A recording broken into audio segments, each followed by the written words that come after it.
Hello, congratulations, Clint, on us producing this revival again of the disco pop musical Here Lies Love.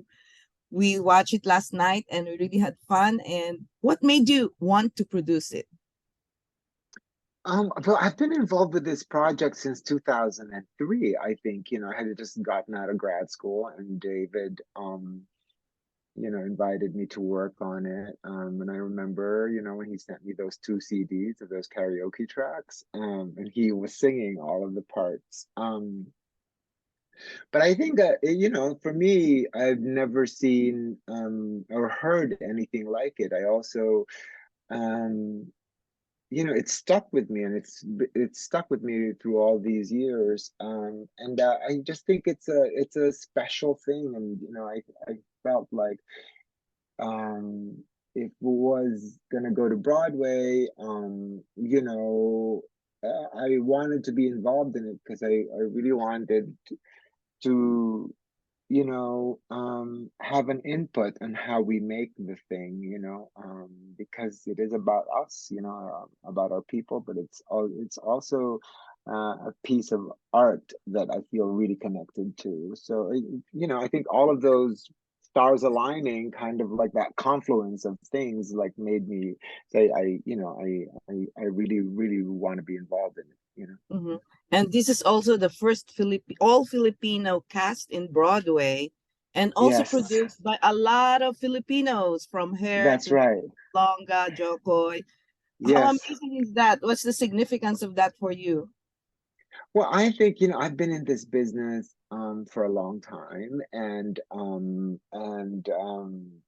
lot of that time has been spent on Broadway, and I think it's not, it goes beyond representation. I think for me, and for Jose Antonio Vargas, I think, and for a lot of our kababayans, I think this really is a watershed moment, and it is a cultural project for us, right? It's not only this great piece of art that's on Broadway, but it is a cultural project. It is about our culture. So I think, her, Leia, Joe Coy, and we're announcing a couple more, co-producers, and all of our Filipino co-producers partnering with our American partners really make it, makes this effort into a binational producing team, and in a real way. So it's not just like names. All of our co-producers are very, very involved, from financing the show to actually input on how we make the thing. How we outreach to the community.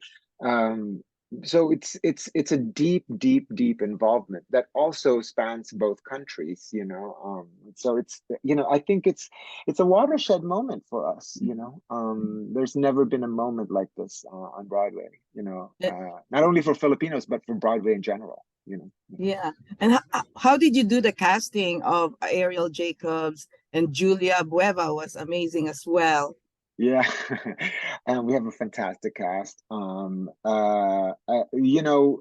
Alex Timbers and David Byrne, over the years of doing the show in New York and London and Seattle, and when they went to the Philippines in 2016, I think, to cast the London production, they had sort of this kind of a long list of talented Filipinos, and as our talent pool is deep and wide.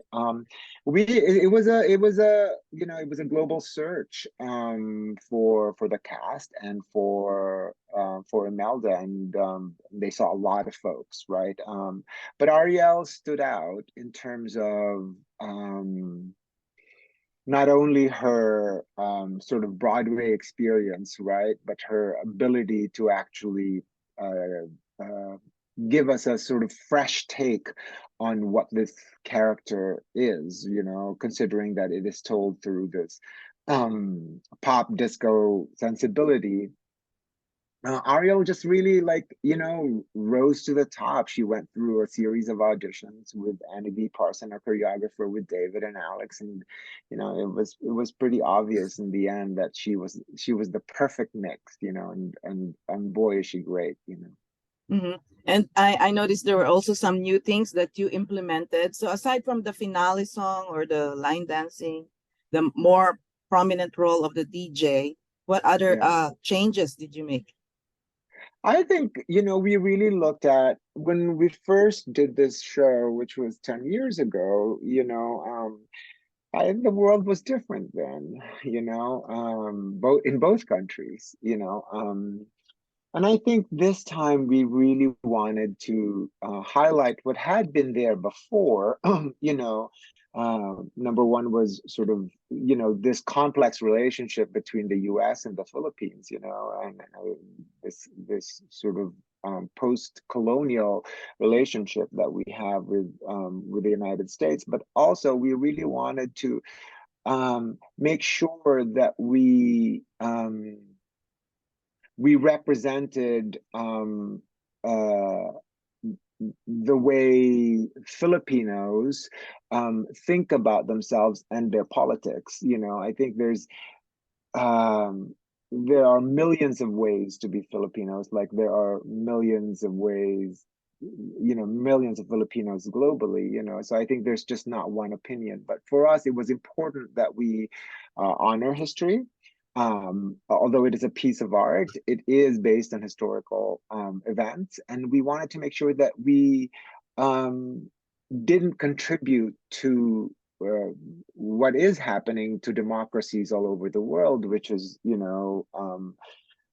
the erosion of democracy through misinformation, and so, I think we really studied each scene, looked for opportunities where we could punctuate those, and also I think we wanted to be responsible, right?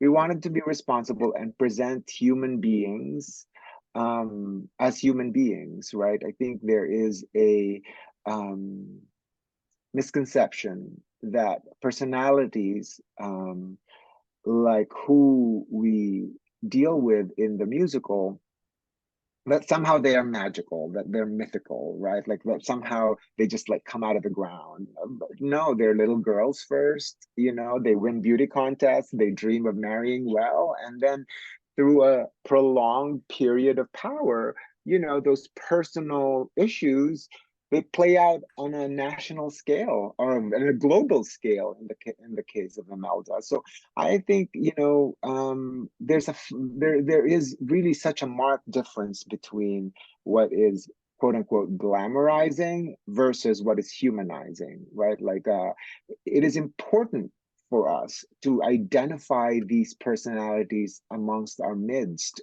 because they do come, most of the time, they do come from these obscure and humble beginnings.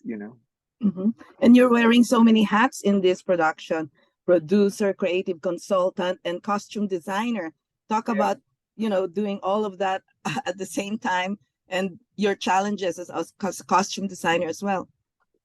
Well, the costumes, I know these clothes, because they're my mother's clothes, they're everybody's clothes, as we know. I grew up under martial law, so I'm very familiar. It's almost like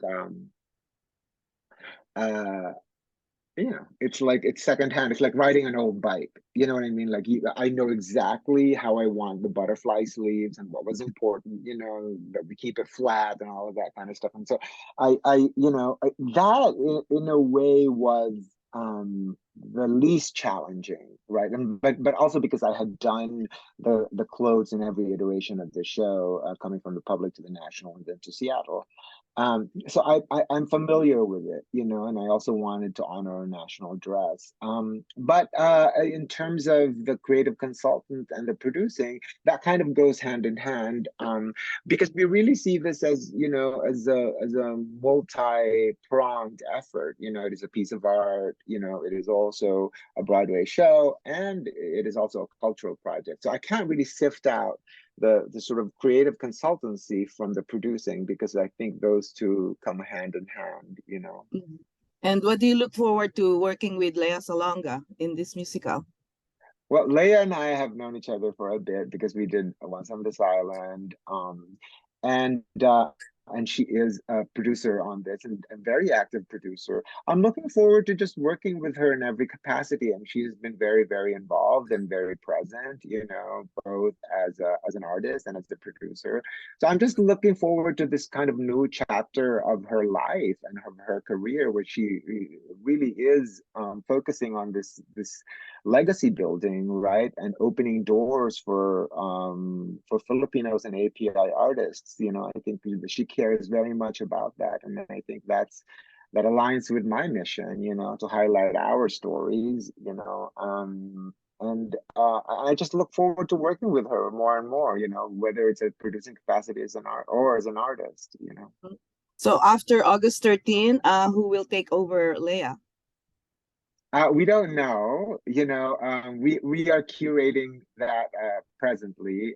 There are a couple of thoughts around it, and so, but we can't share it yet. But you know, I think it is such an opportunity for us to actually highlight Filipino talent. You know, global Filipino talent. Okay, thank you very much. And Ruben will take over. Thank you. Thanks, Jan. Thanks, Jan. It's so nice to see you. Nice seeing you too.